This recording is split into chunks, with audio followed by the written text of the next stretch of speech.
గారు, మొత్తానికి ఒక ఉత్కంఠభరితమైన వాతావరణంలో ఎన్నికల పోలింగ్ ప్రక్రియ అయితే ముగిసింది. అయితే అంతకంటే ఎక్కువ ఉత్కంఠ ప్రస్తుతం కొనసాగుతుంది. నేతల కామెంట్స్ మీరు చూస్తూనే ఉన్నారు. రోజు అటు కూటమి నేతలు కావచ్చు, ఇటు ఈరోజు జగన్ మొదటిసారిగా స్పందించారు పోలింగ్ అయిన తర్వాత. ఏది ఏమైనా జూన్ 4న ఫలితాలు చూసి దేశం అవాక్కవబోతోందన్న తరహాలో ఆయన స్పందించారు. ఏంటి జరిగిన పోలింగ్ తీరు కానివ్వండి, లేకపోతే నమోదైన ఓటింగ్ శాతం కానివ్వండి, ఇవన్నీ జూన్ 4న అవాక్కయ్యేలా చేయబోతున్నాయా? మీ అంచనాలేంటి? అవాక్ అవుతుందో లేదో మనం చెప్పలేము, కానీ ఫలితం ఉత్కంఠభరితంగా ఉన్నది నిజం. ఎందుకంటే చాలా క్లోజ్ ఫైట్ జరిగింది. క్లోజ్ ఫైట్ రిజల్ట్స్లో రిఫ్లెక్ట్ అవుతుందా లేదో చెప్పలేము. ఎందుకంటే మన దేశంలో 2% 1% ఓటింగ్తోని సీట్ కన్వర్షన్లో చాలా మార్పు వస్తుంది. మీకు తెలంగాణలో 2% సీట్ ఓట్ షేర్ డిఫరెన్స్ కాంగ్రెస్కు బీఆర్ఎస్కు. కాంగ్రెస్కి 65 సీట్లు వస్తే బీఆర్ఎస్కు 39 సీట్లు వచ్చాయి. 64, 39 అంటే ఇంత తేడా జస్ట్ 2%. మీరు 2014లో కూడా 2% డిఫరెన్స్ వైసీపీ టీడీపీకి కూటమికి వైసీపీకి. కానీ అప్పుడు కూటమికి 100 పైగా సీట్లు వస్తే వైసీపీకి 70 లోపే వచ్చాయి. అందువల్ల ఓట్ పర్సంటేజ్ లో ఎంత ఉత్కంఠభరితమైన నారో కంటెస్ట్ ఉన్నా సీట్ కన్వర్షన్కి వచ్చే వరకు it can swing in any direction. అందువల్ల కంటెస్ట్ మాత్రం చాలా క్లోజ్గా జరిగింది. అయితే నాయకులు ఎవరికి వారు కాన్ఫిడెన్స్ వ్యక్తం చేస్తున్నారు. ఒక జగన్ చెప్పడమే కాదు, ఇప్పుడు కూటమి వల్ల వాళ్ళు చెప్తున్నారు. కారణం ఏంటంటే both are looking at one side of the story. అంటే కన్ఫర్మేషన్ బయాస్ అని సైకాలజీలో ఉంటుంది. కన్ఫర్మేషన్ బయాస్ ఏంటంటే మనకు ఒక ఒపీనియన్ ఉంటే మన ఒపీనియన్ స్ట్రెంగ్తన్ చేసేటువంటి ఫ్యాక్టర్సే రిసీవ్ చేసుకుంటాం. మన ఒపీనియన్కు వ్యతిరేకంగా ఉన్న ఫ్యాక్టర్స్ను మనం ఇగ్నోర్ చేస్తాం. అది హ్యూమన్ నేచర్. ఎవరమైనా అక్కడ ఆ ప్లేస్లో ఎవరున్నా తమకు అనుకూలమైన అంశాలు మాత్రమే వాళ్ళు పర్సీవ్ చేస్తారు. ఇంకో థియరీ కూడా ఉంది సైకాలజీలో, సెలెక్టివ్ పర్సెప్షన్ అంటారు. సెలెక్టివ్ ఎక్స్పోజర్, సెలెక్టివ్ పర్సెప్షన్ అని. అంటే ఒక అనేక ఫ్యాక్టర్స్ మన కళ్ళ ముందు ఉంటే అందులో మనకు అనుకూలమైన, మన విశ్వాసాన్ని నమ్మి మన నమ్మకానికి తగినట్టుగా ఉన్న అంశాలే మనం చూస్తాం. వాటిని మనకు అనుకూలంగానే విశ్లేషించుకుంటాం. అందువల్ల ఈ సైకాలజీ అటు కన్ఫర్మేషన్ బయాస్, ఇటు సెలెక్టివ్ ఎక్స్పోజరు, సెలెక్టివ్ పర్సెప్షను, వీటి ప్రభావం వల్ల నాయకులు బోత్ రెండు వైపులా కూడా కాన్ఫిడెన్స్ వ్యక్తం చేస్తున్నారు. ఈసారి ఇంట్రెస్టింగ్ ఏంటంటే జగన్ ఏమన్నాడు, నేను జగన్తో మాట్లాడే, చంద్రబాబు నాయుడుతో మాట్లాడలే, కానీ చాలామంది వైసీపీ టీడీపీ నాయకులతో మాట్లాడుతున్నారు. ఆశ్చర్యం ఏంటంటే టీడీపీ నాయకులు ఆనెస్ట్గా నమ్ముతున్నారు, మాకు భారీ మెజార్టీతో వస్తాం. ఈవెన్ నారో కంటెస్ట్ కూడా ఒప్పుకుంటలేరు, మాకు 110, 120, 130 వస్తాయని ఆనెస్ట్గా నమ్ముతున్నారు. అదే సమయంలో ఆనెస్ట్గా అనుమానాలకు కూడా వ్యక్తం చేస్తున్నారు, ఏమన్నా మళ్ళీ లెక్క తప్పుతుందా అని. అటు వైసీపీ నేతలు కూడా హానెస్ట్గా నమ్ముతున్నారు, మాకు బ్రహ్మాండంగా విజయం వస్తుంది. ఇప్పుడు ఇక జగన్ చెప్పినాకనేది ఇక మామూలుగా ఉండదు కాన్ఫిడెన్స్. కానీ అదే సమయంలో మళ్ళీ ఎక్కడో ఒక చోట అనుమానం, మరి నిజమేనా అని. అందువల్ల ఇటు రెండు పార్టీల వైపు ఏదో మేకపోతు గాంభీర్యాలు కావు ఇవి. కింద దిగువ స్థాయిలో చూస్తే చాలా క్లియర్గా బోత్ సైడ్స్ కాన్ఫిడెంట్గా ఉన్నాయి, డౌట్ఫుల్గా ఉన్నాయి. పైకి ఎన్నన్నా చెప్పండి, నేను చాలామంది నాయకులతో ఈ 2-3 రోజుల్లో మాట్లాడాను. ఆనెస్ట్గా ఫ్రాంక్గా నాతో మాట్లాడేవాళ్ళే. మళ్ళీ వాళ్ళే ఇప్పుడు దాచుకొని ఏం చేస్తారు, ఇప్పుడు ఎన్నికలు అయిపోయి ఇప్పుడు చేసేది కూడా లేదు కదా. అందువల్ల ఇప్పుడు అందుకే ఆ రకంగా క్లెయిమ్స్ రావడం. ఇంకొకటి ఏంటంటే వ్యూహాత్మకంగా కూడా అవసరం. ఎందుకంటే ఇప్పుడు ఇంకా డేస్ టైం ఉంది, తర్వాత రిజల్ట్ ఏమవుతుందో తెలియదు. మరి ఇప్పుడు గనక ఎక్కడన్నా డీలా పడ్డట్టు కనబడితే కింద జారిపోయే ప్రమాదం ఉంటుంది. ఈవెన్ రేపు ఎన్నికల్లో గెలుపోవడంతో సంబంధం లేని పార్టీ అయితే బతకాలి కదా. ఇప్పుడు గెలిచినా ఓడినా ప్రతి పార్టీ తనను మనగడ కాపాడుకోవాలి, అంటే తన మనుషుల్ని కాపాడుకోవాలి. అలాగే గెలిచినా ఓడినా తమకు నరేటివ్ ఉండాలి. అందుకే రెండు వైపులా కూడా నరేటివ్ బిల్డ్ చేస్తున్నారు. ఉప్పన వైపు ఒకవైపు ఇప్పుడు మీరు జగన్ మాకు బ్రహ్మాండంగా విజయం, మీరు 150 సీట్లకు గతం కన్నా ఎక్కువ వస్తాయి అన్నట్టున్నారు. 151 మించుతామన్నట్టున్నారు కదా. సో అలా అంటున్నారు. కానీ సజ్జల రామకృష్ణారెడ్డి ప్రెస్ కాన్ఫరెన్స్ చూశాను నేను. ఈసీ ఏకపక్షంగా ఉంది, అధికారులను మార్చడం ఓకే, అర్థం చేసుకోవచ్చు. కానీ ఎవరిని వెయ్యమంటే వాళ్ళని వేశారు, అధికారులను వెయ్యమంటేనే ఎవరిని వెయ్యమంటే వాళ్ళు వేస్తారా? అసలు రూలింగ్ పార్టీకి అడ్వాంటేజ్గా ఉండాలి, కానీ అపోజిషన్కి అడ్వాంటేజ్గా మారింది, మేము అపోజిషన్ ఉన్నాం, ఇవన్నీ చెప్తున్నారు. కౌంటింగ్ కూడా సరిగ్గా జరుగుతుందో లేదా దానికి పోలింగ్ విషయంలో అనుమానం వ్యక్తం చేశారు జగన్మోహన్ రెడ్డి. పోలింగే సరిగ్గా జరుగుతుందా లేదా అని. ఇప్పుడు కౌంటింగ్ పైన అనుమానం, ఇవన్నీ ఒక రకంగా మరి నీకు అంత గెలిచే కాన్ఫిడెన్స్ ఉన్నప్పుడు ఇవన్నీ అనకూడదు కదా. సో తర్వాత రిజల్ట్ వచ్చిన కనొచ్చు. సో ఇన్ని రకాల ప్రయత్నాలు చేశారు మమ్మల్ని ఓడించడానికి. ఆ అధికారులను మార్చారు, ఇష్టం వచ్చిన అధికారులను పెట్టుకున్నారు, అయినా కూడా మాకు ప్రజలు ఆశీస్సులు ఇచ్చారు అని చెప్పచ్చు. కానీ అది ఇప్పుడే చెప్తున్నారు. అఫ్కోర్స్ ఇవన్నీ చెప్పి లాస్ట్లో సజ్జలు అది కూడా చెప్పాడు, మాకు ప్రజల ఆశీస్సులు మాతోనే ఉంటాయని. ప్రజల ఆశీస్సులు మాతోనే ఉంటాయి అంటూ కూడా ఈ వ్యాఖ్యలు చేస్తున్నారంటే ఎక్కడో ఒక చోట వాళ్ళకు కూడా అనుమానం ఉండి ముందు జాగ్రత్తగా ఒక ఆర్గ్యుమెంట్ అయితే పెట్టుకోవడం, నరేటివ్ అయితే బిల్డ్ చేసి పెట్టుకోవడం. రేపు ఏమైనా అయిందనుకోండి, సో సింపుల్గా ఇది మాకు 150 రావాల్సిందే, కానీ అధికారులను మానిపులేట్ చేశారు, వాళ్ళు అవసరమైన అధికారులను పెట్టుకున్నారు, ఏకపక్షంగా ఎన్నికలు జరిపారు, అందుకే వాళ్ళు గెలిచారు అని చెప్పడానికి వైసీపీ కూడా ఒక అవకాశం ఉంటుంది. టీడీపీ వాళ్ళకి కూడా అదే రకంగా చూడండి హింసాకాండ క్రియేట్ చేశారు, అది చేశారు, ఓటర్లను బెదిరించారు, వీళ్ళు చెప్పుకుంటారు. అందువల్ల రెండు పార్టీలకు కూడా ఒకవైపు మనసులో వాళ్ళు ఆనెస్ట్గా నమ్ముతున్నారు, ఆనెస్ట్గా అనుమానపడుతున్నారు. మరోవైపు రేపు what ever may be the result, దానికో నరేటివ్, పొలిటికల్ నరేటివ్ ఉండాలి కనుక ఆ పొలిటికల్ నరేటివ్ కోసం మాట్లాడుతున్నారు. మూడవది ఏదైనా చెప్పలేం కదా, ఒకవేళ రేపు ఏమైనా జరిగినా తమ పార్టీ నేత ఐదేళ్ళు నడుపుకోవాలి, కార్యకర్తలు నిలుపుకోవాలి, పార్టీని నిలుపుకోవాలి. పార్టీలో నైరాశ్యం మొదలైతే ఇప్పుడే స్టార్ట్ అవుతుంది, అటో ఇటో షిఫ్ట్లు మొదలవుతాయి. ఎందుకంటే ఒకటి మాత్రం గుర్తుంచుకోండి, స్పష్టంగా కనుక ట్రెండ్ ఉండుంటే మీకు దిగువ జారిపోతారు, ఉండరు. ఓకే, ఇప్పుడు ఇటు నుంచి అటు నుంచి ఇటు పార్టీలు మారిపోతారు, రిజల్ట్స్ వరకు కూడా ఆగరు. ఎందుకంటే రిజల్ట్స్ వచ్చినాక ఆ ఛాన్స్ ఉంటుందో లేదని ముందే మారుతారు. సో అందువల్ల అందరికీ నమ్మకం ఉంది, అందరికీ అనుమానం ఉంది. నమ్మకానికి ఫ్యాక్టర్స్ ఉన్నాయి, అనుమానాలకు కూడా ఫ్యాక్టర్స్ ఉన్నాయి. అంటే నాగేశ్వర్ గారు, అందరూ గెలుపు గురించే మాట్లాడతారు. ఇందాక మీరు చెప్పినట్టుగా కూడా తమకు అనుకూలమైన అంశాల గురించే మాట్లాడుతూ కూడా ఒక అంచనాకు వస్తూ ఉంటారు, ఇందాక మీరు చెప్పారు. కానీ ఇక్కడ ఇవాళ జగన్ చేసిన కామెంట్స్ కావచ్చు, మొన్న కూటమి నేతలు విజయానికి సంబంధించి చేసిన కామెంట్స్ కావచ్చు, ఈ రెండింటినీ చూస్తుంటే ఏమైనా తేడా కనిపిస్తోందా? తేడా ముందు ఎవరైనా కాన్ఫిడెన్స్ వ్యక్తం చేస్తున్నారు, అందులో తేడా ఏమీ లేదు. సీట్లు, నెంబర్ ఆఫ్ సీట్స్లో కొంత జగన్ స్పెసిఫిక్గా మాకు అదే అంటున్నా, స్పెసిఫిక్గా మెన్షన్ చేస్తూ చెప్పారు కాబట్టి ఆ కాన్ఫిడెన్స్ ఆ నెంబర్ ఉంది కనుక చెప్పాల్సి వస్తాయి కదా, అంతకన్నా తక్కువ ఉంటుందని ఒప్పుకోడు కదా. సో అది కొద్దిగా ఎగ్జాగరేటెడ్ ఫిగరే అనిపిస్తుంది. ఎందుకంటే అన్ని సర్వేలు, ప్రీపోల్ సర్వేలు చెప్పినాయి క్లియర్గా, గ్యారంటీగా వైసీపీ బలం తగ్గుతుంది. అధికారం వస్తుందా లేదా అనే విషయంలో భిన్నాభిప్రాయాలు ఉన్నాయి మొదటి నుంచి కూడా. కానీ దాదాపు నేను అనేక సర్వేలు చూశాను, అన్ని సర్వేలు చెప్పింది అయితే వైసీపీకి భారీగా దెబ్బ తగులుతుంది అని.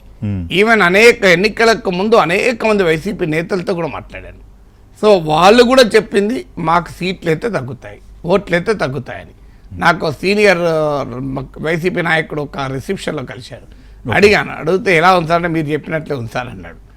అంటే నేనేం చెప్పినా, నేను చాలా టైట్గా ఉంటుంది, it can swing in any direction అని చెప్పిన. డే 1 నుంచి నేను ఏ పార్టీ గెలుస్తుందని ఎప్పుడు చెప్పలేదు, it can swing in any direction అని చెప్పారు. ఏ చిన్న పొరపాటు ఎవరు చేసినా, ఏ చిన్న అడ్వాంటేజ్ ఎవరు తీసుకున్నా రిజల్ట్ అటు ఇటు అయ్యే ప్రమాదం ఉంది, ఆ రకమైన పరిస్థితులు ఉన్నాయని చెప్పారు. సో ఆయన వైసీపీ నాయకుడు కూడా ఇదే మాట చెప్పాడు.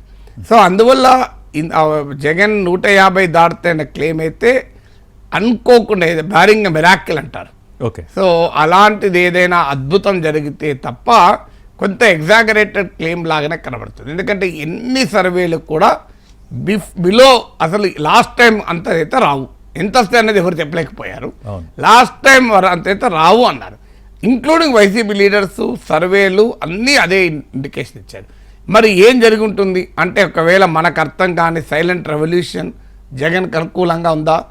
ఎందుకంటే సంక్షేమ పథకాలు పోతాయని భయం ప్రజలు ఆవహించి పెద్ద ఎత్తున పేద వర్గాలు, అణగారిన కులాలు, ఇవన్నీ కూడా, అంటే జగన్ సోషల్ ఇంజనీరింగ్, జగన్ పథకాల ప్రభావము, ఇవన్నీ అనూహ్యమైన నిశ్శబ్ద విప్లవం ఏవైనా తెస్తే తప్ప జగన్మోహన్ రెడ్డి ఆశించిన 151 మించి సీట్లు రావడం అయితే ఆశ్చర్యమే. అదే జరిగితే మీరు అన్నట్టు, జగన్మోహన్ అన్నట్టు దేశం షాక్ అవుతుంది.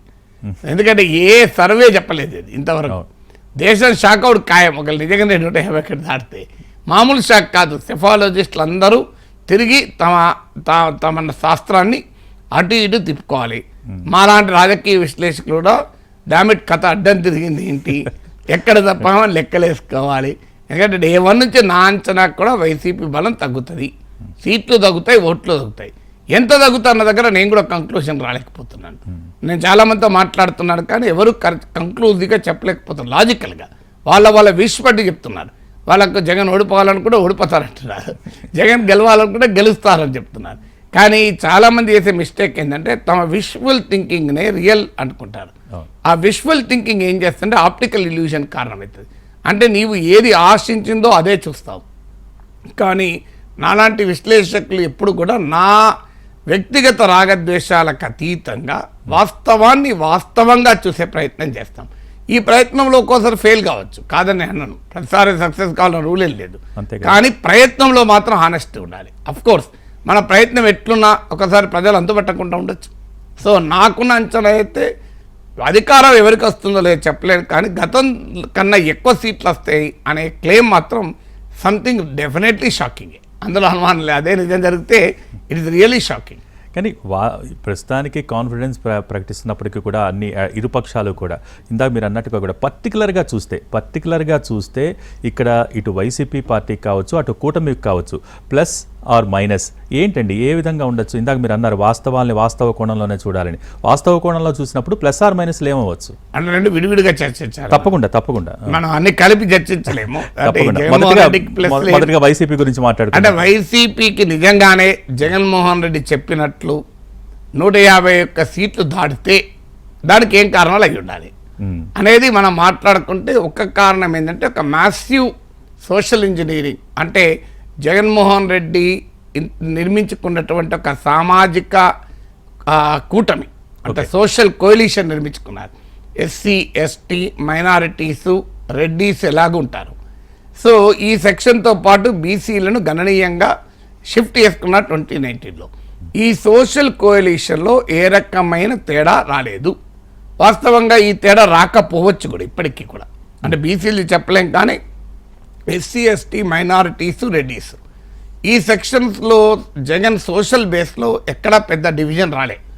సో ఆ డివిజన్ రాకపోగా మైనారిటీస్ మరింతగా కన్సాలిడేట్ అయి ఉండాలి. నేను ఇది మళ్ళీ చెప్తున్నాను, లేట్గా మొదలుపెట్టి చూసే వాళ్ళకు, ఇఫ్ జగన్ ఈజ్ రైట్, నాకు తెలియదు రైటో రాంగో, నాకు తెలిసినా నేను చెప్పాను ఎలక్షన్ కమిషన్ గైడ్ లైన్స్ ప్రకారం it is not the time for us to forecast.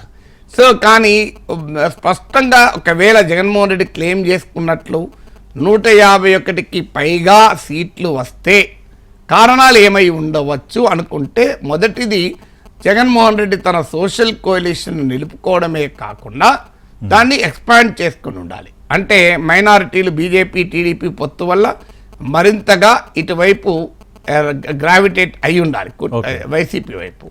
అందువల్ల ఈ సోషల్ కోయలిషన్ ఇంటాక్ట్ ఉండడమే కాకుండా ఎక్స్పాండ్ కావాలి. రెండవది కాపు ఓటు 2014లో ఎన్డీఏ కూటమి, అప్పుడు కూడా టీడీపీ, జనసేన, బీజేపీ కూటమి, కాపు ఓటు అప్పుడు ఎన్డీఏ కూటమి పడింది. 2019లో కాపు ఓట్లో మేజర్ షిఫ్ట్ వచ్చి వైసీపీకి బాగా షిఫ్ట్ అయింది. ఇప్పుడు 2024లో పవన్ కళ్యాణ్ ప్రభావం ఉన్న ఏమైనా కాపు యూత్ షిఫ్ట్ అయి కాపులో ఉన్న ఎల్డర్లీ ఓటు షిఫ్ట్ కాకుండా ఉండాలి. ఎందుకంటే రకరకాల సర్వేలు చెప్పింది అయితే నియర్లీ 70% ఆఫ్ ద కాపుస్ కూటమికే ఓటు వేస్తారని ప్రీపోల్ సర్వే చెప్పాయి. సో ఇది తప్పై ఉండాలి. ఎందుకంటే ముద్రగడ వీరందరితో ఒక ప్రభావం చేసే ప్రయత్నం చేశారు.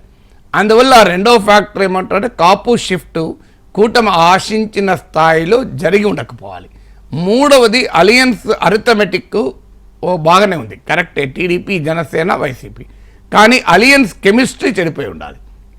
అంటే ఓట్ ట్రాన్స్ఫరు మూడు పార్టీల మధ్య జరగకపోతే అది డెఫినెట్గా వైసీపీ వ్యతిరేక ఓటు చీలి జగన్కి అనుకూలమవుతుంది. వైసీపీ వ్యతిరేక ఓటు కన్సాలిడేట్ అయితే ఛాలెంజ్ ఎంత ఉంటుందో, వైసీపీ వ్యతిరేక ఓటు చీలితే ప్రయోజనం కూడా అంతే ఉంటుంది కదా. ఇది థర్డ్ ఫ్యాక్టర్ ఉండాలి. ఫోర్త్ ఫ్యాక్టర్ ఏమై ఉండాలంటే షర్మిల నాయకత్వంలో కాంగ్రెస్ రంగంలో దిగింది. నాకున్న అంచనా వివిధ ప్రీపోల్ సర్వే చూస్తే 3% మించడం లేదు కాంగ్రెస్కు, 2 to 3%. అంటే భారీ పెరుగుదల ఏమి లేదు షర్మిల వచ్చాక కూడా. సో కానీ ఇది కీ కాన్స్టిట్యున్సీలో కనుక ఈ 2-3% కూడా it can make a world of difference. ఎందుకంటే ఇప్పుడు 2014 చూస్తే 2% తేడా వైసీపీ, టీడీపీకి. అందువల్ల ఇవాళ ఒక ఉదాహరణకు కాంగ్రెస్కు 1% ఓటింగ్ ఉంది, 3% అయింది అనుకుందాం. సో ఈ 3% అంటే 2% కాంగ్రెస్కి వచ్చింది కదా. ఈ 2% ఎవరిది కావాలి కదా. 2% కనుక ప్రభుత్వ వ్యతిరేక ఓటే చీల్చి కాంగ్రెస్ పార్టీకి 2% కనుక పెరిగితే ఆ అడ్వాంటేజ్ మళ్ళీ వైసీపీకి వస్తుంది. ఇది నరేంద్ర మోడీ చిలకలూరుపేట సభలో అనుమానం కూడా వ్యక్తం చేశాడు. సో ఆయన జగన్ షర్మిల ఒక్కటే, మీరు అది నమ్మి వాళ్ళు విడివిడిగా ఉన్నారని నమ్మే మీరు ఓటేయకండి, ఓటేస్తే వైసీపీకి లాభం అవుతుందని. ఇది చంద్రబాబు నాయుడు పవన్ కళ్యాణ్ అనలేదు కానీ వీళ్ళు అన్నారు. ఇక 5వది సంక్షేమ పథకాలు. జగన్ పథకాలను మించి చంద్రబాబు ప్రామిస్ చేశాడు, ప్రతిదానికి ఎక్స్ట్రా యాడ్ చేశాడు. కానీ చంద్రబాబు నాయుడు పైన విశ్వసనీయత లేక ఆయన ప్రామిసెస్ నమ్మకపోతే ఆయన ప్రామిసెస్ పెద్దగా ప్రచారం చేసుకోలేదు. ఇందులో ఇంకో ఇంట్రెస్టింగ్గా ఉంది. మీరు ఉదాహరణకు మహిళలకు ఉచిత రవాణా ఉంది, ఎక్కడ మీరు క్యాంపెయిన్లో లేదా పాయింట్. అసలు అదొక అద్భుతమైన ప్రచారాస్త్రం. ఎందుకంటే తెలంగాణలో కర్ణాటకలో కాంగ్రెస్ విజయానికి భారీగా ఉపయోగపడ్డ అస్త్రం. కానీ దాన్ని ఎక్కడా క్యాంపెయిన్ చేయలేదు. మీరు ఉదాహరణకు ఏదైనా న్యూస్ పేపర్లో ఆర్టీసీ బస్ వేసి మహిళలకు ఉచిత రవాణాని భారీగా అడ్వర్టైజ్మెంట్లు ఇవ్వచ్చు. కానీ మీ భూమి మీది కాదు అన్న ఫియర్ పైన ఎక్కువగా ఆధారపడ్డారు తప్ప చివరి దశకు వచ్చే వరకు సూపర్ 6 కూడా క్యాంపెయిన్ చేసుకోలేదు పెద్దగా, మీరు గమనిస్తే. అందువల్ల ఆ పథకాల పైన ప్రజలు విశ్వసించకన్నా పోవాలి. చంద్రబాబు పథకాలు గ్రౌండింగ్ అన్న ప్రజలకు వెళ్ళకపోవాలి. 6వది కూటమి బాగా విశ్వసించేది తమ గెలుపుకు ఉపయోగపడుతుంది అన్నది భూమి మీద ఫియర్, ల్యాండ్ టైటిలింగ్ యాక్ట్. దీనిపైన చివరి నిమిషంలో వైసీపీ డిఫెండ్ చేసుకునే ప్రయత్నం చేసింది. ఇది టీడీపీ ఆ రోజు అసెంబ్లీలో మద్దతు ఇచ్చారు, ఇది నీతి ఆయోగ్ అని. కానీ మనకు గమనించింది అయితే ఇది ఎఫెక్టివ్ డిఫెన్స్ లాగా లేదు, ఒక రకంగా ఎఫెక్టివ్ అగ్రెసివ్గా ప్రోయాక్టివ్గా లేదు, ఏమైనా రియాక్టివ్గా ఉంది. కానీ ఈ భూమి లేదు, భూమి పోతుంది అన్న భయాన్ని జనంలోకి పొక్కపోవచ్చు. అదొక 6వ అంశం. అంటే పైన సోషల్ మీడియా ఇన్ఫ్లుయెన్స్ ఉన్నవారు అర్బను వీళ్ళలో పోయి ఉంటుంది. కానీ కింద దిగువ స్థాయికి నిజంగానే వైసీపీకి సాలిడ్గా ఓటు వేసే వర్గాలు లోకి ఇది వెళ్ళలేదనుకోండి, ఈ ప్రభావం పెద్దగా ఉండదు. అందువల్ల 7వది మీకు రాయలసీమలో తమ తిరుగులేని ఆధిపత్యం. అంటే ఓట్లు తగ్గినా ఒకవేళ ఆ మెజారిటీలు తగ్గవచ్చు కానీ సీట్లు కనుక గెలుచుకున్నారనుకోండి. ఎందుకంటే నా అంచనా రాయలసీమలో కనీసం 20 సీట్లన్న వైసీపీ కోల్పోకుండా అధికారం పోదు. సో రాయలసీమలో కనుక తన ఆధిపత్యాన్ని వైసీపీ గ్రేటర్ రాయలసీమలో తన ఆధిపత్యాన్ని కనుక వైసీపీ నిలబెట్టుకుంటే వైసీపీని ఓడించడం అనేది అంత మామూలు విషయం కాదు. సో అందువల్ల ఇదొక 6వ ఫ్యాక్టర్గా ఉండాలి. 7వ ఫ్యాక్టర్ ఏంటంటే పోలింగ్ పెరిగింది కదా, సహజంగా ప్రభుత్వ వ్యతిరేక ఓటు అయ్యి ఉండొచ్చు కదా అని. కానీ ఇంకో డైమెన్షన్ ఉండొచ్చు. 4-5 ఏళ్ళుగా వాలంటీర్ నెట్వర్క్ పనిచేస్తుంది. ఈ వాలంటీర్లకు చాలా 50 మందికి ఒక వాలంటీర్ అంటే గృహమిత్ర కూడా ఉన్నారు. గృహమిత్ర అయితే 25 మందికి ఒకరు. ఇది బీజేపీ పన్నా ప్రముఖ్ పైన ఇంప్రూవ్మెంట్. బీజేపీ వాళ్ళు బూత్ లెవెల్ కమిటీస్ అంటారు, అంటే పన్నా ప్రముఖ్ అంటారు. సో ఆ పన్నా ప్రముఖ్ పైన ఇంప్రూవ్మెంట్ ఇది. సో ఈ గృహమిత్ర వాలంటీర్ కంబైన్డ్ నెట్వర్క్ వైసీపీకి ఉపయోగపడి ఉండాలి. ఎందుకంటే ఇటు అటు 25 మంది ఓటర్లు అంటే వాళ్ళతో ప్రత్యక్ష సంబంధాలు ఉంటాయి. ఇప్పుడు రేపైనా మళ్ళీ పథకాలకు వీళ్ళతో లింక్, ఓటు వేయకపోతే కలవదు కనుక ఓటింగ్కి వస్తారు. తర్వాత ఈసారి ఇంట్రెస్టింగ్ అంశం ఏంటంటే డబ్బు పంపిణీ. అసలు ఎక్కడ టీడీపీ వాళ్ళు వైసీపీపై కానీ వైసీపీ వాళ్ళు టీడీపీపై కానీ ఆరోపణలు చేసుకోలే. మీరు పెద్దగా డబ్బులు ఒకరు పట్టుకోవడము, అసలు డబ్బు పంచుతున్నారా? నాకు అర్థమైంది సామరస్యంగా పంచుకున్నారా, ప్రశాంత వాతావరణంలో ఇద్దరము పంచుకుందాం, ప్రజా పంపిణీ వ్యవస్థను సమర్థవంతంగా నిర్వహించుదామని. సో అందువల్ల విచిత్రం, అది ఎక్కడ ఎవరు కంప్లైంట్ చేసుకోవాలి. సాధారణంగా వీళ్ళు డబ్బు పంచుతున్న వాళ్ళు డబ్బు పంచుతున్న వీళ్ళు గోల వేస్తారు, డబ్బును పట్టుకుంటా అంటారు. ఆడ వాహనంలో పట్టుకున్న వీళ్ళు వాహనం నానా వ్యవస్థ ఉంటుంది. సో అదేమీ లేదు, ప్రశాంతంగా వీళ్ళు వాళ్ళ మీద ఆరోపణ లేదు, వీళ్ళ మీద ఆరోపణ లేదు. అందువల్ల ఇద్దరు కలిసి మరి అండర్స్టాండింగ్లో అధికారుల సహకారంతో ఎవరి సమయంలో వాళ్ళు పంచింది చేశారా అనే అనుమానం కూడా వస్తుంది. దీనివల్ల ఓటింగ్ పెరిగింది తప్ప ప్రభుత్వ వ్యతిరేకతతో ఓటింగ్ పెరగలేదని అనుకోవాలి. అంటే డబ్బు ప్రభావం ఉంటుంది, తర్వాత వాలంటీర్ నెట్వర్క్ ప్రభావం వల్ల పెరిగి ప్రభుత్వ వ్యతిరేకత వల్ల పెరగలేదు అన్న కంక్లూజన్కు మనం రావాల్సి ఉంటుంది. సో 8వది ఏంటంటే అలియన్స్ క్రియేట్ చేసిన సోషల్ కోalition, అంటే కమ్మ కాపు బీసీ, ఈ కోalition అన్నేచురల్ అలియన్స్. మనందరికీ తెలుసు ఆంధ్రప్రదేశ్ సమాజంలో కమ్మలకు కాపులకు గ్యాప్ ఉంటుంది, కాపులకు శెట్టి ప్రజలకు గ్యాప్ ఉంటుంది, కాపులకు ఎస్సీలకు గ్యాప్ ఉంటుంది. కాపు ఓటు ఇటైతే శెట్టి బలజ ఎస్సీ ఓటు అటయ్యే అవకాశం ఉంటుంది. కానీ ఈ పొలిటికల్ అండర్స్టాండింగ్ వల్ల వీటిని కలపగలిగారు. సో ఈ కలిపింది ఇది అన్నేచురల్ అలియన్స్ ఎందుకన్నంటే అసహజమైన మైత్రి. సామాజికంగా అసహజమైతే రాజకీయం కలిపింది. అది గనక సరిగా అతుక్కోకపోతే ఫెబికోల్ మందం రాలేదనుకోండి, సో అది ఏమైనా దెబ్బతింటాయి. ఈ 8 ఫ్యాక్టర్స్ ఉదాహరణకు 9వ ఫ్యాక్టర్ ఏంటంటే మహిళలు. సో మహిళా ఓటరు ప్రీపోల్ సర్వేలో కూడా చెప్పింది క్లియర్గా వైసీపీకి ఒక 10% ఎక్కువ ఉంది, మామూలుగా లేదు. అది నేను చాలా ప్రీపోల్ సర్వేలు చూశాను, క్లియర్ ఎడ్జ్ ఉంది సంక్షేమ పథకాల ప్రభావం వల్ల. సో సంక్షేమ పథకాల ప్రభావం వల్ల మహిళా ఓటు ఎక్కువ ఉంది. సో మహిళా ఓటర్లు ఎక్కువగా ఓటింగ్లో పాల్గొనడం కూడా జగన్ కలిసి రావాలి. 10వ ఫ్యాక్టర్ ఏమై ఉంటుందంటే గ్రామీణ, రూరల్ అండ్ అర్బన్. సో ఈ రూరల్ అర్బన్లో డిస్కంటెంట్ ఉంది, రూరల్లో ఆ డిస్కంటెంట్ అసంతృప్తి ఉన్నా, ఏది అభివృద్ధి జరగలేదనో, రోడ్ వేయలేదనో, ఏదైనా దీనికన్నా సంతృప్తి డామినేట్ చేసి ఉండాలి. అంటే సంక్షేమ పథకాల వల్ల సంతృప్తి ఉంటుంది, ఎక్కడో చోట అలగడము గులగడం ఉంటుంది. కేటీఆర్ తెలంగాణలో ఇదే నమ్మకంతో ఉండే, అలిగినా గులిగినా గుద్దడమే అని. కానీ తెలంగాణలో జరగలే, అలిగారు గులిగారు, బీఆర్ఎస్ని గుద్దారు. బీఆర్ఎస్కు గుద్దలేదు, బీఆర్ఎస్ను గుద్దారు. ఆడ విభక్తుల్లో తేడా వచ్చింది. ఆ విభక్తి నేను ఊలు ప్రథమ విభక్తుల్లో తేడా వచ్చింది. సో అందువల్ల బీఆర్ఎస్ పై అనుకూలంగా గుద్దుతారని వ్యతిరేకంగా గుద్దారు. మరి ఇక్కడ ఏమైనా జగన్ పట్ల అలుగుతూ గులుగుతూ చివరికి వచ్చే వరకు జగన్కే గుద్దారా?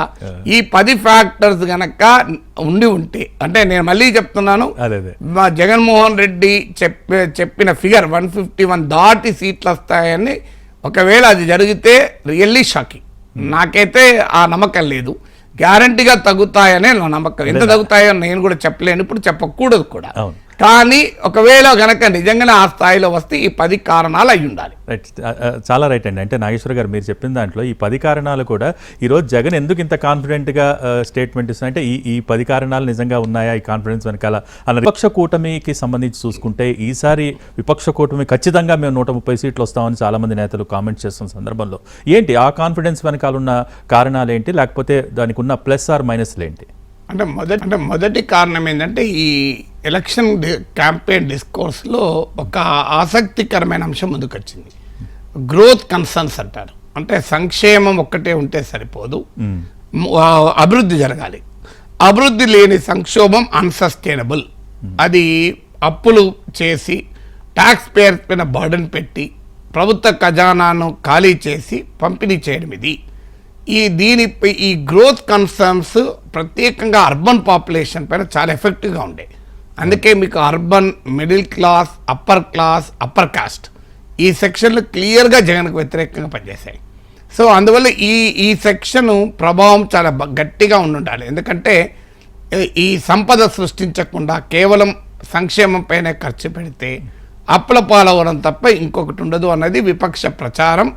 జనంలో కూడా ఫీలింగ్ ఉండే. ఎందుకంటే ఇప్పుడు ఒక మహిళ నాకు తల్లి దీవెన, పెన్షను ఇవన్నీ కలిపి ఒక 5,000 10,000 వస్తున్నాయి అనుకుందాం, ఇంటికి నెలకు 10,000 వస్తున్నాయి అనుకుందాం. కాపు నేస్తామని ఏదైనా కానీ పేరు నువ్వేమైనా పెట్టు. కానీ అదే సమయంలో నా బిడ్డకు కనుక ఉద్యోగం వస్తే 20,000 వస్తాయి కదా. సో నా బిడ్డకు ఉద్యోగం రాకుండా ఈ 10,000 వస్తే లాభం ఏంటి? ఓ భవన నిర్మాణ కార్మికుడు ఉంటాడు. సో ఈ సంక్షేమ పథకాలలో 1,000-2,000 రావచ్చు. ఆటో డ్రైవర్ ఉంటాడు, నెలకు 1,000 రావచ్చు. కానీ ఆటో నడిపితే 20,000 నడుస్తాయి కదా. అందువల్ల ఎకానమిక్ గ్రోత్ లేని వెల్ఫేరిజం వల్ల తమ జీవితాలు బాగుపడవు అనేటువంటి అసంతృప్తి అన్ని వర్గాల్లో ఉండే, ముఖ్యంగా పట్టణ ప్రాంతాల్లో మధ్యతరగతి, అగ్రకుల, అగ్రవర్గాలు అప్పర్ క్లాస్లో చాలా ఎక్కువ ఉండే. అది కన్సాలిడేటెడ్ ఓట్ బ్యాంక్గా జగన్కు వ్యతిరేకంగా పడుండాలి. ఒకవేళ కూటమి టీడీపీ, జనసేన, బీజేపీ చెప్తున్నట్లు వైసీపీ ఓడిపోయి కూటమి అధికారంలోకి వస్తే ఇది మొదటి కారణం. రెండో కారణం ఏంటంటే వెల్ఫేర్ పైన కూడా ప్రశ్నలు. అంటే వెల్ఫేర్ మోడల్లో ఒక చేంజ్ వచ్చింది ప్రజల్లో కూడా, సమాజంలో కూడా. ఒకప్పుడు సెన్స్ ఆఫ్ గ్రాటిట్యూడ్ ఉండే. అంటే రాజశేఖర రెడ్డి టైంలో మాకు పథకాలు ఇచ్చారు కదా, మేము ఓటేయాలి అని. ఇప్పుడు అది కాస్త సెన్స్ ఆఫ్ ఎంటైటిల్మెంట్గా మారింది.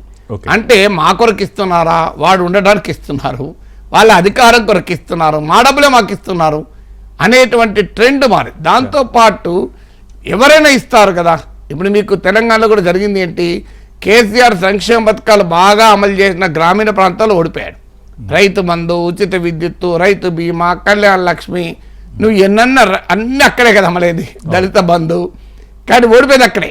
మీకు హైదరాబాద్ నగరంలో పట్టణ ప్రాంతంలో ఈ పథకాలు దాదాపు తక్కువ, కానీ ఇక్కడ మాత్రం భారీ విజయం సాధించారు. అందువల్ల సంక్షేమ పథకాల మోడల్లో ఉన్న పరిమితి, అంటే ఆస్పిరేషనల్ సొసైటీలో ఒకవైపు మాకు సంక్షేమమే సరిపోదన్న భావనతో పాటు సంక్షేమంలో కూడా ఆ loyalty, voter loyalty for welfarism అనేది ఎక్కడో చోట గండి కొట్టి ఉండాలి ఒకవేళ ఓడిపోతే జగన్. ఇది ఒక లెసన్, ఒక జగన్మోహన్ రెడ్డికే కాదు దేశమంతటా రాజకీయ పార్టీల లెసన్ అవుతుంది. అంటే మేము వెల్ఫేర్ స్కీమ్స్ అమలు చేసి ప్రజలకు బటన్ నొక్కి డబ్బులు పంచితే గెలవచ్చు అని అనుకునే వారికి ఇది ఒక పెద్ద లెసన్ అవుతుంది. జగన్మోహన్ రెడ్డి నిజంగానే ఓడిపోయినా సీట్లు తగ్గినా, సో ఇదొక మేజర్ లెసన్ అయిపోతుంది. అందువల్ల ఆ వెల్ఫేరిజం మోడల్లో ఉన్న పరిమితులు, ఆ వెల్ఫేరిజం కూడా ప్రాబ్లం ఉంది. ఉదాహరణకు ఇప్పుడు చేనేత కార్మికులకు డబ్బులు ఇచ్చారు, కానీ ఎవరికి వచ్చింది? మగ్గం యజమానులకు వచ్చింది, మగ్గం నడిపే వారికి రాలే. అలాగే వాహన మిత్ర పథకం అమలైంది, ఎవరికి వచ్చింది? యజమానికి వచ్చింది, మీకు ఆటో నడిపేవాడికి రాలే.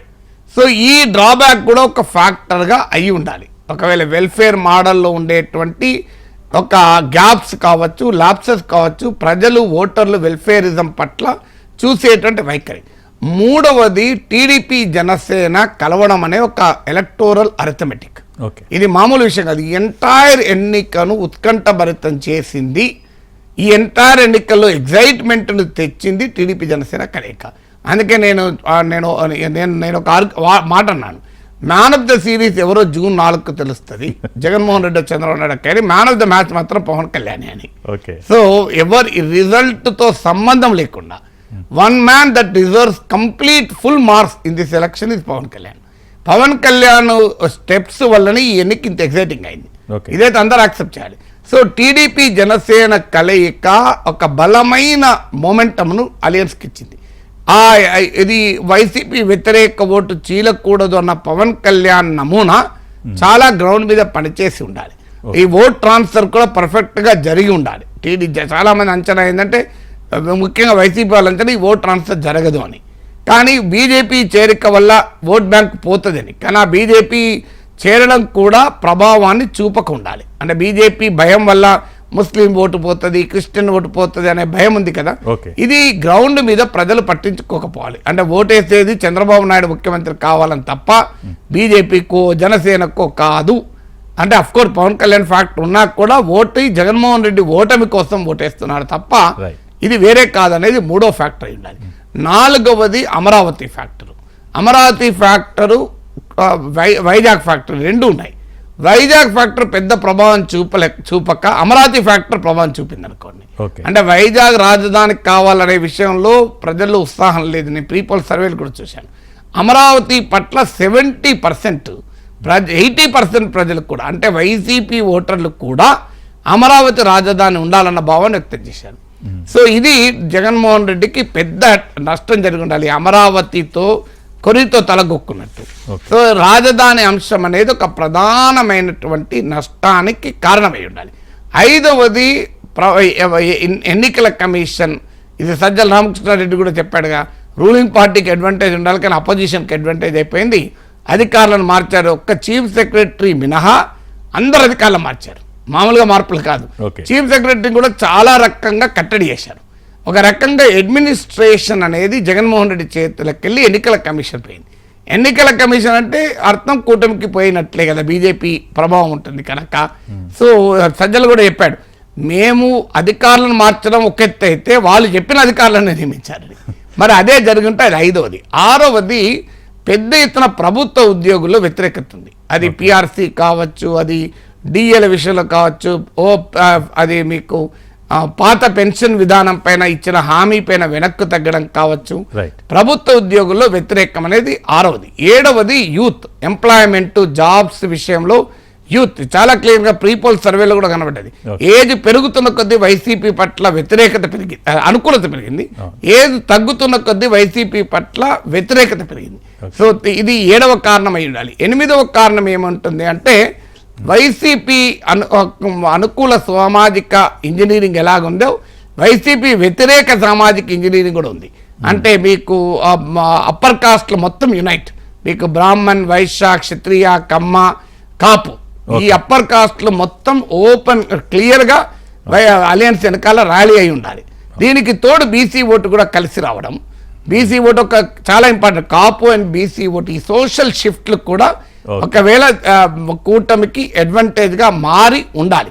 9వ అంశం ఏంటంటే ఈ వెల్ఫేరిజంలో కూడా జగన్మోహన్ రెడ్డి ఇచ్చిన పెద్దగా కొత్తగా ప్రామిస్ చేసింది లేదు. ఉన్న వాటికి కొద్దిగా అటు ఇటు నేను పెంచుతాను అన్నాడు తప్ప కొత్తగా ఆకర్షణీయమైన హామీలు లేవు. అదే మీకు చంద్రబాబు నాయుడు కొత్తగా సూపర్ 6 అని పెట్టి సో ఫ్రీ ఆర్టీసీ రైడ్తో పాటు ఇక 10వది చాలా కీలకమైంది భూమి పైన భయం. సో లాస్ట్ 1 వీక్ టోటల్గా టీడీపీ క్యాంపెయిన్ మొత్తం ఈ భూమి పైన భయం చుట్టూ తిరిగింది. మీరు గమనిస్తే సో భూమి పోతుంది, మీ భూమి పోతుంది, జగన్మోహన్ రెడ్డి మీ భూమి లాక్కుంటాడు అనేటువంటి అంశం బాగా ఎఫెక్టివ్గా పోయింది. 11వది గవర్నెన్స్ అండ్ అడ్మినిస్ట్రేషన్. అంటే చంద్రబాబు నాయుడు అయితే స్ట్రాంగ్ అడ్మినిస్ట్రేషన్ ఉంటుంది, బెటర్ గవర్నెన్స్ ఉంటుంది అనేది. 12వది డెవలప్మెంట్ లేదు అని. ఇది గ్రామీణ ప్రాంతాల్లో కూడా ప్రీపోల్ సర్వేలో కూడా కొట్టవచ్చినట్టు కనబడ్డది. రోడ్లు లేవు, డ్రైనేజ్ లేదు, పనులు లేవు అని. ఈవెన్ వైసీపీ ఆర్గనైజేషన్లో కూడా ఇది అసంతృప్తిగా ఉంది. బటన్ నొక్కుతున్నాడు జగన్మోహన్ రెడ్డి, డబ్బులు జనానికి ఇస్తున్నాడు, జనానికి మా అవసరమే లేదు, మా దగ్గర రావడం లేదు అని వైసీపీ యంత్రాంగంలో కూడా నిరాశ అనేసుకున్నారు. దానికి తోడు అభివృద్ధి ఇప్పుడు అభివృద్ధి పనులు ఉంటే ఏమవుతుందంటే పొలిటికల్ సిస్టమ్ అనేది గ్రీజింగ్ అవుతుంది. అంటే ఒక రోడ్ వేశారనుకోండి, ఓడు కంకర పోసి వైసీపీ నాయకులు లాభపడతాడు, మట్టి పోసి ఇంకో వైసీపీ నాయకులు లాభపడతాడు. అంటే ప్రజలకు రోడ్ రావడమే కాదు, అధికార పార్టీ రాజకీయ వ్యవస్థకు కూడా ఎక్కడో వచ్చిన గ్రీజింగ్ అవుతుంది. ఆ గ్రీజింగ్ కాకపోవడం వల్ల వైసీపీ ఆర్గనైజేషన్లో కూడా నిరాశ ఉండాలి, ప్రజలకి అభివృద్ధి లేదు అనేటువంటి భావన బలంగా పడి ఉండాలి. రైట్. నాగేశ్వర గారు ఈ అంశాలు 10 పాయింట్స్తో చాలా చక్కగా విశ్లేషించారు. కానీ ఎవరి కాన్ఫిడెన్స్ నిజరూపం దాల్స్తుందనేది మనం జూన్ 4 వరకు వేచి చూడాల్సిందే. ఆ రోజు మళ్ళీ ఖచ్చితంగా మనం కలుద్దాం, ఇలాగే చర్చ చేసుకుందాం. Thank you so much Nageswara గారు, చక్కటి విశ్లేషణ అందించినందుకు. ఇది ఈనాటి ప్రత్యేక చర్చ. Stay tuned to NTV.